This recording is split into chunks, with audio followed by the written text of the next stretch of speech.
बात हम करते हैं अब विधानसभा क्षेत्र डलहौजी की। डलहौजी विधानसभा क्षेत्र चंबा के अंतर्गत आता है।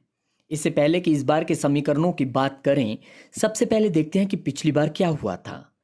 पिछली बार यहां से कांग्रेस पार्टी की आशा कुमारी विजयी रही थी और उनको 24,224 वोट मिले थे, जबकि भारतीय जनता पार्टी के DS ठाकुर को 23,668 वोट मिले।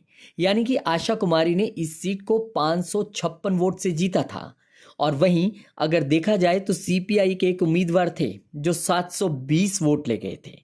अब आप खुद समझ लीजिए, 556 वोट की हार और 720 वोट CPI के कैंडिडेट ले गए। बीजेपी को नुकसान हुआ और हार का सामना करना पड़ा। देखा जाए तो इन तीनों में से आशा कुमारी 49.3% वोट ले पाई और DS ठाकुर को 48.2% वोट मिले। इस बार की बात करें तो इस बार भी मैदान में DS ठाकुर और आशा कुमारी ही हैं और उनके साथ साथ आम आदमी पार्टी के मनीष सरीन भी इस बार मैदान में हैं। तो होगा क्या? कुल वोटर 73,071 के करीब हैं। अब देखना होगा कि डलहौजी में इस बार क्या होने वाला है। हालांकि डलहौजी विधानसभा सीट पर इस बार जो तड़का लगा वो वोटिंग के बाद लगा, जब कुछ दिन बाद यहां की एक नेता का ऑडियो वायरल हुआ। हालांकि उन्होंने बाद में सफाई दी कि उनका ये ऑडियो डॉक्टर्ड है, यानी कि उससे छेड़छाड़ की गई है। कुछ भी हो, इस बार इस ऑडियो के वायरल होने के बाद ये ज़रूर चीज़ें उठने लगी थी। ठीक है, उन्होंने पुष्टि कर दी कि ये डॉक्टर था, लेकिन यहाँ पर अब बीजेपी की जीत को लेकर क्या कहिएगा? क्योंकि आशा कुमारी उन उम्मीदवारों से भी है जो इस बार CM की रेस में शामिल हैं। लेकिन आशा कुमारी के लिए चिंता का विषय ये है कि उनका जीत का मार्जिन कम हुआ।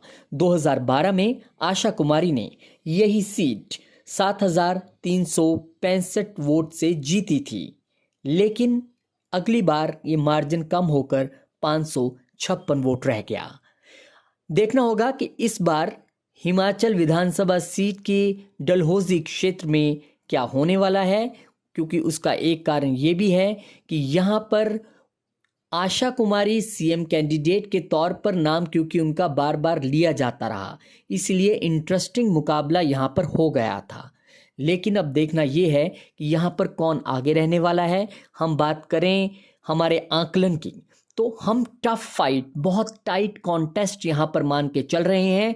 अगर भीतरघात की स्थिति उत्पन्न नहीं हुई तो DS ठाकुर को हल्का सा एज है। अगर ऐसी कोई स्थिति हुई या फिर अदर कोई कैंडिडेट हैं जो बीजेपी की वोट काट सकते हैं, तो निश्चित तौर पर यहाँ पे हल्का सा एज आशा कुमारी को रह सकता है।